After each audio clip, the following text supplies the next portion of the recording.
যুবতীরা নেশায় বুঁদ হয়ে আছেন, কিন্তু প্রশাসন কোনো ব্যবস্থা নিচ্ছেন না। আমাদের এই নেশাহীন বর্গাহীন সাম্রাজ্যের বিরুদ্ধে আমরা প্রতিবাদ করতে চাই। আজকের এই ক্ষুদ্র প্রয়াস আমাদের ভারতের গণতান্ত্রিক যুব ফেডারেশন সদর বিভাগীয় কমিটির উদ্যোগে আজকে আমাদের মোটর স্ট্যান্ডের বিরোধীর সংলগ্ন স্থান থেকে আমাদের এই প্রতিবাদ কর্মসূচি আমরা প্রতিপালন করছি। আমরা বলছি, সারা রাজ্যে যুবকদের মধ্যে কর্মসংস্থান নেই। রাজ্য দপ্তরের বিভিন্ন দপ্তরে শূন্যপদ থাকার পরেও সেইভাবে নিয়োগের জন্য কোনো অ্যাডভার্টাইজমেন্ট করা হচ্ছে না। তো সেখানে যুবক যুবতীরা যাতে প্রচুর পরিমাণে কাজ পেলে রাজ্য প্রশাসনকে সেই দিকে একটি গুরুত্বপূর্ণ ভূমিকা পালন করতে হবে। আমরা দেখছি যে আমাদের আগরতলা পুর নিগমের অন্তর্গত রাস্তাঘাট অলিগলি অনেক রাস্তা সংস্কার করার প্রয়োজন আছে। আমাদের ডিওএফআই সদর বিভাগীয় কমিটির পক্ষ থেকে এই দাবি তুলছে যে মানুষের আশু নিহিত এই দাবিগুলোকে পূরণ করার জন্য। আমরা বলছি, ডিওএফআই যেরকম কাজ এবং শিক্ষার দাবিতে লড়াই করছে সারা ত্রিপুরা রাজ্যে, তৎসঙ্গে ডিওএফআই রাজ্যে যে একটা নেশার যে একটা সাম্রাজ্য গড়ে উঠেছে, যুবক যুবতীরা অল্প বয়সে তারা নেশায় ভূত হয়ে আছে, তার জন্য সারা রাজ্যে যেভাবে নেশার সাম্রাজ্য গড়ে উঠেছে তারই প্রতিবাদে আমাদের সদর বিভাগীয় কমিটি আমাদের ভারতের গণতান্ত্রিক যুব ফেডারেশনের পক্ষ থেকে আজকের এই প্রতিবাদ কর্মসূচি আমরা মোটর স্ট্যান্ড সংলগ্ন বিরতি সংলগ্ন আমরা এই প্রতিবাদ কর্মসূচিতে সামিল হয়েছি।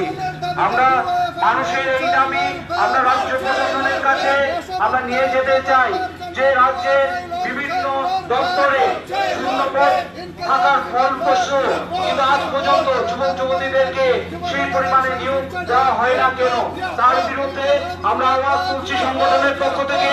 অতি দ্রুত সেই কর্মসংস্থানের ব্যবস্থা রাজ্য সরকারকে করতে হবে। তার জন্য আপনাদেরকে ইতিমধ্যে আবার বিভিন্ন দপ্তরের যে নিয়োগ সংক্রান্ত বিজ্ঞপ্তি জারি করতে হবে, যাতে সারা রাজ্যের বেকার যুবক যুবতীরা সেখানে যাতে সেই আশু ফল লাভ করে।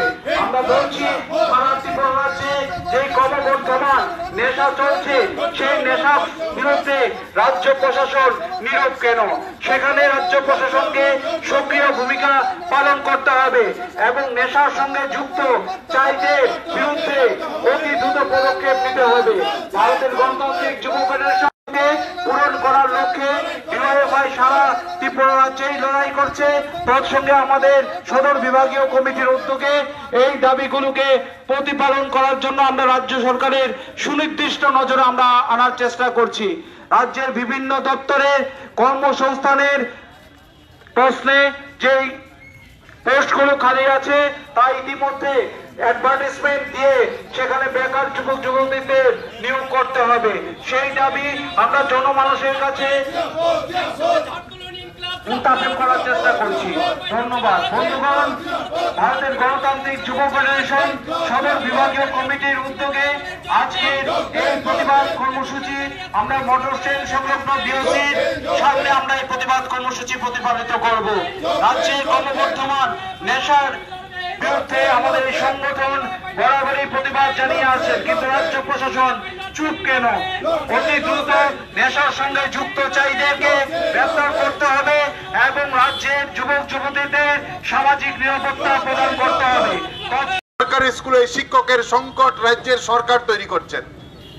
স্কুলগুলোর মধ্যে ছাত্রছাত্রীরা যাচ্ছেন, তারা দাবি করছেন আমার স্কুলে শিক্ষক নেই, শিক্ষক দিতে হবে।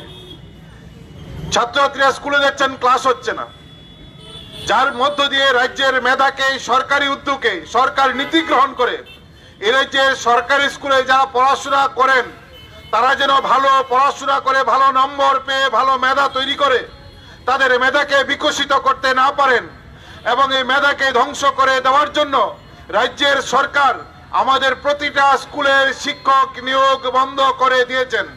শুধু স্কুলের শিক্ষক না, হাসপাতালে ডাক্তার নেই, হাসপাতালে নার্স নেই, হাসপাতালে টেকনিক্যাল স্টাফ নেই, আমাদের বিভিন্ন দপ্তরের ইঞ্জিনিয়ার নিয়োগ বন্ধ, প্রতিটা দপ্তরে সরকারি কর্মচারীর প্রচন্ড সংকট। রাজ্যের প্রতিটা দপ্তরে যখন শূন্য পদ তৈরি হচ্ছে সেই শূন্য পদ অবলব্ধি করে দেওয়া হচ্ছেন, সরকার নিয়োগ বন্ধ করে দিচ্ছেন। স্কুলের শিক্ষকরা দাবি করছেন আমাদের স্কুলে শিক্ষক নেই, ছাত্র দাবি করছেন টেট পরীক্ষা বন্ধ, এসটিজিটি পরীক্ষা নিয়েছেন, আজকে বছরের উপর হয়ে গেল, পরীক্ষার রেজাল্ট দিচ্ছেন না। এখানে যারা টেট পরীক্ষা নিচ্ছেন তারা টিআরবিটি, যারা সেখানে পরীক্ষা নেওয়ার পর তারা পরীক্ষার ফলাফলটা ঘোষণা করছেন না। পিজিটির পরীক্ষা নেওয়া হচ্ছে না, সেখানে পদ তৈরি করা হচ্ছে না।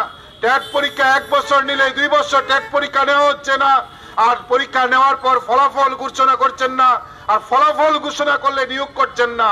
এইরকম করে স্কুলের মধ্যে একটা সংকট তৈরি করে দিয়ে মেধাকে ধ্বংস করে দিতে চাইছেন। রাজ্যের বেকাররা যখন কাজ পাচ্ছেন না, হতাশ হয়ে হন্য হন্য হয়ে ঘুরছেন, তখন সরকার পরিকল্পিতভাবে গোটা রাজ্যটাকে নেশায় ডুবিয়ে দিয়ে নতুন প্রজন্মকে ধ্বংস করে দেওয়ার জন্য আরো এক গভীর ষড়যন্ত্র করেছেন। প্রতিটা গলিতে বেসরকারি ভাবে শাসক দলের নেতা কর্মীরা কোনো না কোনো ভাবে নেশা কারবারির সঙ্গে যুক্ত। আমরা দেখছি পুলিশ যেখানে একজন নেশা কারবারিকে গ্রেফতার করছেন, উনি হচ্ছেন এই এলাকার শাসক দলের নেতা, নেশা কারবারি হিসাবে গ্রেফতার হচ্ছেন। গোটা রাজ্যে একটাই চিত্র আমরা দেখছি, শুধুমাত্র নেশার কারবার, এখন দেখছি মানব পাচারকারী। কার সঙ্গে ছবি? রাজ্যের পুলিশ জানেন না, দিল্লি থেকে এনআইএ পুলিশ তারা রাজ্যে আসছেন গোপনে, পুলিশের বড় আধিকারিককে সঙ্গে নিয়ে রাজ্যে 21 জন, তারপর আবার 3 জন দফায় দফায় গ্রেপ্তার হচ্ছেন। খোঁজ নিয়ে দেখা গেল এই ছেলেটা কে, যে আন্তর্জাতিক মানব পাচারকারীর সঙ্গে যুক্ত, সে হচ্ছেন এই এলাকার বিজেপির নেতার সবচেয়ে প্রিয় লোক। তার সঙ্গে নেতাদের ছবি ফেসবুকে বছরের পর বছর পোস্ট করেছেন, সে এখন মানব পাচার করছেন। এই যে ভয়ঙ্কর পরিস্থিতি, নেশার কারবার, মানব পাচারের মতন ঘটনা গোটা রাজ্যে ছেয়ে যাচ্ছে, তার বিরুদ্ধে সরকার চুপ থাকবে না। এই কারণে, কারণ সরকার কাজ দিতে পারছেন না, তার জন্য সরকারের মদের লাইসেন্স এখন গ্রামের ছোট ছোট বাজারে মদের লাইসেন্স দিয়ে মানুষকে ডুবিয়ে দিচ্ছেন। নতুন নতুন নেশার কারবার গোটা রাজ্যের প্রতিটা গলিতে, কি শহর গ্রাম পাড়ায় প্রতিটা গলিতে নেশার কারবার চলছে। তার বিরুদ্ধে আমরা মানুষের কাছে আহ্বান রাখছি, এই সরকার নেশার বিরুদ্ধে মাইকে বলবেন আর গলিতে গলিতে নেশার কারবারিদের সাহায্য করবেন। এটা স্পষ্ট হয়েছে। 2018 সাল মুখ্যমন্ত্রী নতুন করে হয়েছিলেন বিপ্লব কুমার দেব, উনি বলেছিলেন নেশা মুক্ত ত্রিপুরা তৈরি করব, আর 2023 শেষ করে 2024-এ গোটা রাজ্যটা নেশায় ডুবিয়ে দিয়েছেন এই তাদের নেতৃত্বেই। ফলে আমরা সাধারণ মানুষের কাছে আহ্বান করতে চাই, কাজের দাবিতে আপনার ঘরের ছেলের কাজ চাই। আমরা যারা ডিএফআই করি শুধুমাত্র আমাদের না, এ রাজ্যের বেকার যুবক যুবতীদের কাজ চাই। রেগার কাজ নেই, টুয়েপের কাজ নেই, এরকম পরিস্থিতিতে কাজের জন্য লড়াইয়ের নামুন। আর গলিতে গলিতে যে নেশার কারবার করে প্রতিটা পরিবারকে ধ্বংস করে দিচ্ছেন, তার জন্য সামাজিক ভাবে আন্দোলন তৈরি করুন। আমাদের রাজ্যের পুলিশ, আমাদের রাজ্যের প্রশাসন, আমাদের রাজ্যের সরকারের উপরে ভরসা করে নেশা আটকানো যাবে না, কারণ সরকারি নির্দেশেই নেশার বাণিজ্য পাহাড় থেকে পর্বতে পরিণত হচ্ছে। ফলে সব অংশের মানুষ ঐক্যবদ্ধভাবে যদি আমরা নেশার বিরুদ্ধে আন্দোলনে, সামাজিক আন্দোলনে নামতে না পারে, এই নেশাকে আমরা আটকাতে পারবো না। গোটা রাজ্যটা ধ্বংস হচ্ছেন, আমাদের আপনাদের পরিবার ধ্বংস হচ্ছেন, কার ঘর কিভাবে ধ্বংস হচ্ছেন আমরা জানি না। এই ত্রিপুরায় একটা সময় প্রতিটা পাড়ায় আর্টের স্কুল খোলা হতো, নাচের স্কুল খোলা হতো, গানের স্কুল খোলা হতো, ওই নার্সারি স্কুল খোলা হতো। এখন প্রতিটা পাড়ায় পাড়ায় নেশা মুক্তি কেন্দ্র খোলা হচ্ছে। এখন শুনছি সরকারি টাকায় বড় করে নেশা মুক্তি কেন্দ্র খোলার পরিকল্পনা করছেন। ফলে আমরা নেশা মুক্তি কেন্দ্র চাই না, আমরা সামাজিক আন্দোলন করে সমাজকে ভালো রাখতে চাই। তার জন্য সব মানুষের কাছে এই আহ্বান আমি রেখে আমার কথা শেষ করছি। ইনকলাব জিন্দাবাদ।